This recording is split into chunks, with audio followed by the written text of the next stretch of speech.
of the greatest benefits today of modern medicine is that we are living longer. But with the longer life also means we have to have a larger nest egg for retirement savings. Now, we know that 40% of all people have no nest egg whatsoever, but 60% do. And the 60% that do need to really make sure they're protecting their retirement savings. So in this video, I'm going to show you 3 ways in which seniors can destroy their retirement savings. We're going to look at making sure that you're retiring at the right time. We're also going to make sure you have enough money to retire. And then thirdly, we're going to make sure that you're managing your money in retirement very well.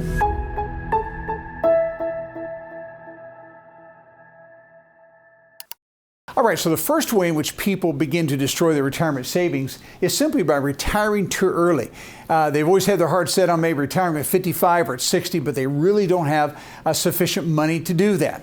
And so what happens is 2 things. Really, one is we get into that retirement nest egg too soon, or secondly, we also take our Social Security benefits too early as well. All right, so I want to actually break both of these down now. And I want to begin by really just talking about your retirement nest egg. What's the size of it? Now, I'm going to show you some interesting information on this just as it comes to averages right now. We know that the average person, this would be all families that are saving for retirement, has in their retirement savings about $334,000. All right, that's average for all families.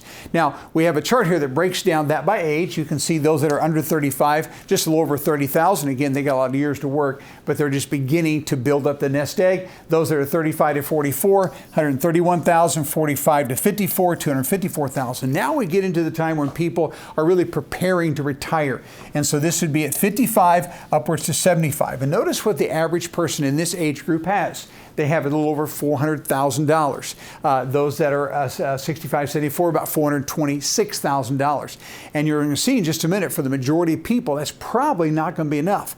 And so my whole point is, if people begin to get into these nest eggs too early, it's going to be very complicated, especially if they have a long life. If they lived a life expectancy somewhere between 85 and 90 today, that could be very complicated with that sizable of a retirement savings. All right, so what does it actually take as far as the savings to have the kind of lifestyle that we would like to enjoy in retirement? How much of a nest egg do we need to have? And again, I'm just going to look at those that are planning on retiring at 65. If they were accustomed to having a $50,000 salary and the lifestyle that came along with that, this chart shows that they're going to need in the neighborhood of somewhere between $500,000 to $600,000 in savings. So if someone doesn't have this, if they're at that average, that $300,000 to $400,000, then they simply need to keep working longer to be able to build up that savings account. Now, if they had a higher salary, $100,000, notice this, they're going to need upwards to real close to $1 million to be able to enjoy the same lifestyle that they had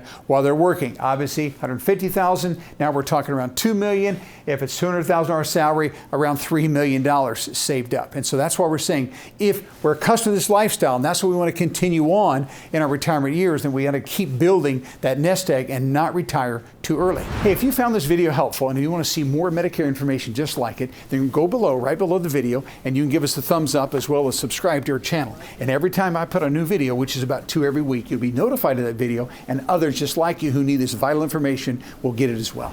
All right, so not only do we need to be cautious about retiring from our job too early, we also have to make sure that we do not take our Social Security too early as well. Let me explain the reason for this. Now, anyone that is born between 1943 and 1954 has a full retirement age of 66 even.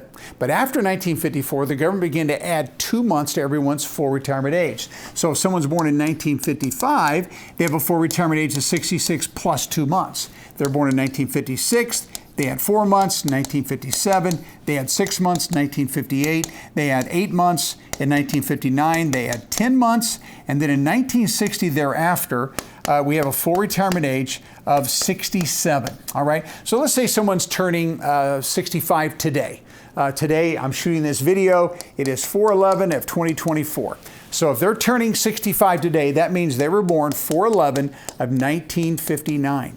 Now they'll hit their full retirement age at 66 plus 10 months. So in my example, that means 4/11 of 2025, they're 66, but we have to add 10 months to that. So here's whether we do that. We add 10 months this way: May, June, July, August, September, October, November, December, January, February. So that would be February of 2026, they would hit their full retirement age. All right, so let's put it over here. So we know that in February of 2026, they hit their full retirement age, and they get what we call the primary insurance amount. That's their top 35 years, indexed out, put into a formula called bin points, and that gives us a number that we get with no reduction in our Social Security benefits. And so let's just say in this example, that benefit amount is $2,500 a month. Okay, and they take it at 66 and 10 months. Okay, that's what they're going to get. But if they take early, for every year we take early, we're going to lose a full 6%.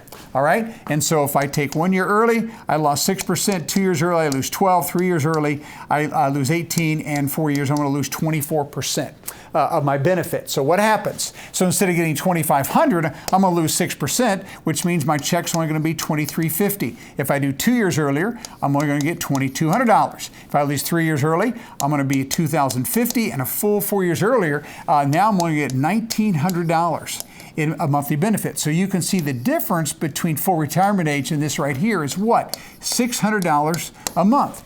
And that can be a huge amount, especially if you have longevity and you live to be 85, 90 years old. That money is going to add up very quickly. And so if someone can continue to work and continue to delay taking their Social Security, that is a very good decision, especially if their nest egg is not really where it needs to be, as we looked at earlier on the chart. Now, another thing we can do, we also don't even have to take a full retirement age. We can grow that account, and which means we can grow it at 8% a year. So someone can grow at 16, they can grow at 24%, really close to 32%. Now my full retirement age is actually 67, so the most I could grow that, because you don't take anything beyond 70, I could grow it a full 24%. Right? So in this example, that means what? We're going to grow that by another $200. So now we get $2,700, right? Then we get $2,900 plus a little extra, or we get $3,100, okay? And folks, that makes a big difference. So if someone can work to age 70 and they don't have to have that money, then it may make sense, especially if they have longevity, to go ahead and delay that. So the difference is between $1,900 to $3,100. Now again, if we die prematurely, then obviously we know that wasn't a good mistake, but we don't know that. And so as we plan for retirement, if we can keep working and keep delaying taking that Social Security, that's going to be a very nice cash flow, because what happens is everyone's going to have to decide, how much money do I need in retirement? And so let's say someone says, I need $6,000 a month in my retirement budget. What is one of the biggest factors within that $6,000 would be my Social Security benefit. Because if I'm making $3,100 now, I only have to come up with $2,900 beyond that, which means my nest egg does not have to be near large, but enough. That is big. But if I'm down here and I need $6,000, I took my Social Security early, now what I need $4,100, which means I have to have a larger nest egg to be able to support that kind of a lifestyle. So again, we don't want to retire too early, and we do not want to take our Social Security too early. That will destroy our retirement savings. All right, now the second way we can destroy it is this: by living beyond your means. Meaning, when someone does not live based upon a budget, there's two things that can happen here that we want to be aware of. Number one, you can have too much debt.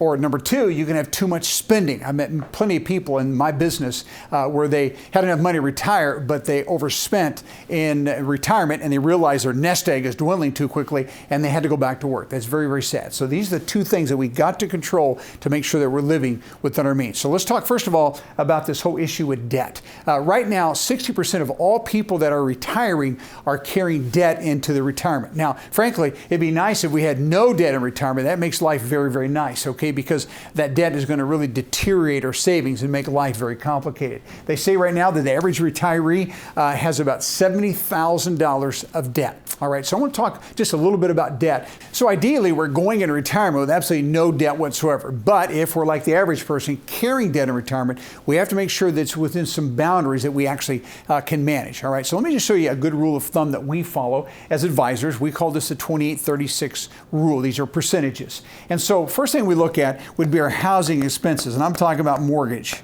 payments, your lease payments, your rent payments. We want to make sure that your housing expense does not exceed more than 28% of your gross income. So let's say someone has a gross income of $5,000 a month. That means that their housing should not exceed any more than $1,400 on a monthly basis. Okay, the 36% means that including housing payment, that would be your principal, interest, taxes, and insurance, or your rent.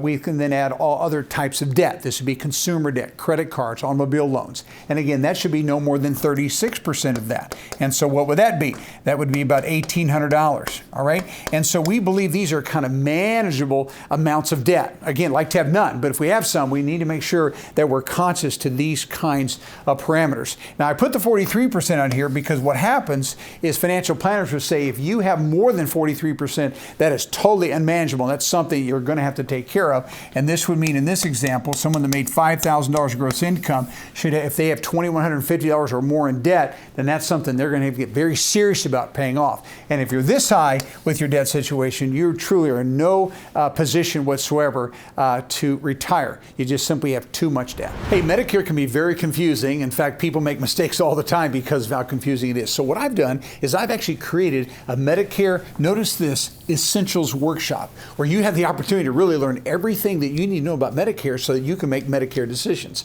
There are thousands of people every month that watch this workshop, and we get lots of reviews saying that this is something that really was helpful to them. And so what you can do is down here below in the comments section, you'll see where it says pinned comment. At the very top of those pinned comments is a link. And you click on that link, what we're going to do is we're going to give you free access to this Medicare Essentials Workshop. And we want you to watch it because we don't want you to make any mistakes.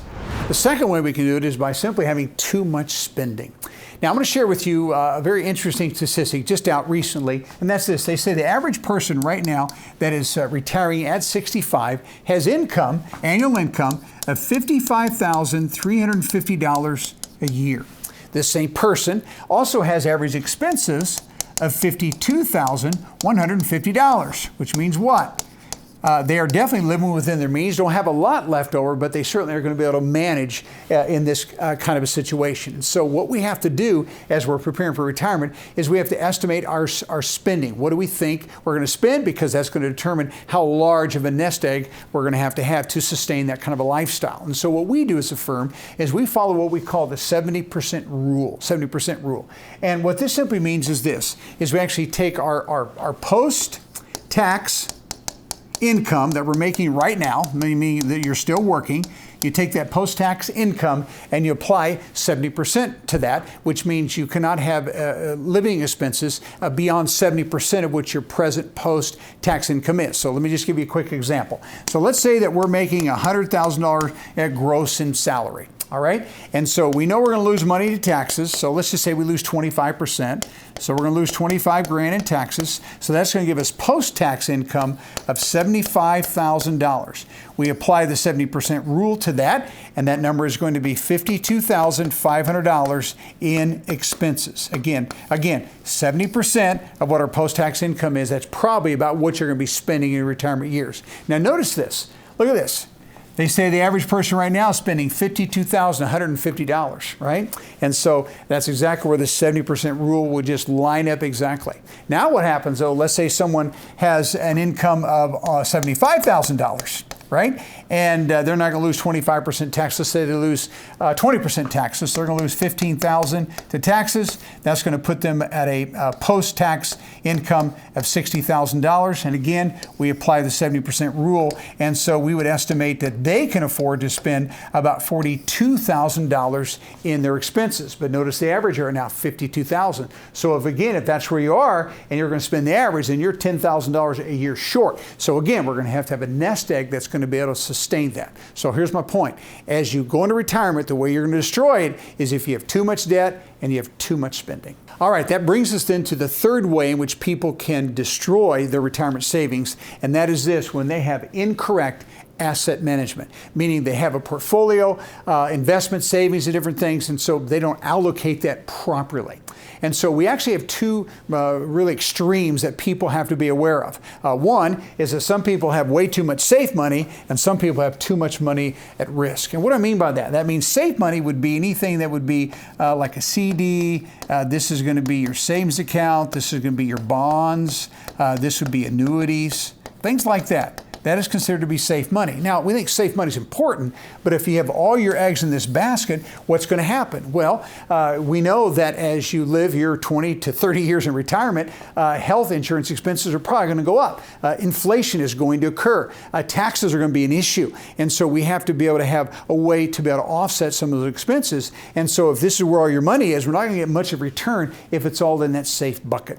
Now, the other extreme would be to have too much of your money at risk. Again, this too would be very unwise. So this is someone that has all their money in stocks. Maybe they have mutual funds. Maybe they have ETFs, exchange traded funds. So they have a variety of things that are totally at market risk. Now, risk is all right, but if I have all my money there, what's going to happen if we have a couple down years? Well, you're in retirement. You're having to pull money out, and that's a quick way to erode your portfolio if you have all this money at risk and you happen to find yourself in a couple years of declining market. All right, so again, these both are extremes. It is not wise to do this at all. Let me show you what we would recommend as far as proper asset allocation. All right, so that brings us to what we would recommend. We follow this theory, this philosophy of having all your money into one of three buckets. The first one is the liquid bucket. And we want some money of your assets going in liquid bucket because these are things that are just short-term expenses. This could be somewhat of an emergency fund. It could be also things that you know that you're going to have some short-term purchases, vacations, those kinds of things. That needs to be over here where it's very, very liquid. This is where savings accounts would be fine, money market funds, those types of things, okay? Obviously, though, we're not going to have all of our money there because we're not going to get any kind of return as well. That takes us into the second bucket, and this is what we call our income bucket. So let's do it this way. Let's say that someone needs $6,000 a month as far as their budget. That's what they need for expenses. And let's say they're going to get $2,500 in Social Security benefits. They've got a small pension of $1,000, and therefore they're going to need $2,500 of additional income. So our philosophy is this $2,500 needs to be guaranteed because I want my income guaranteed. So I'm going to put enough of my assets within this bucket here to make sure that I can generate that $2,500 of income every single month, and I don't want that to be at any kind of a risk whatsoever. Okay? Why is that? Because just like at work, our income's guaranteed. We don't want our income to be at any kind of a risk. Again, we don't put any more money in this bucket than what we need to make sure that we have everything guaranteed. Social Security is guaranteed, my pension is, and so I want to make sure that I'm also kind of self-funding this amount of money to make sure that I have my needs are met regardless of what would happen with the market. Again, least amount here as possible, and then the remaining of our assets, what we're going to do, we're going to put over here in this growth bucket. And this is the place where I can have some risk.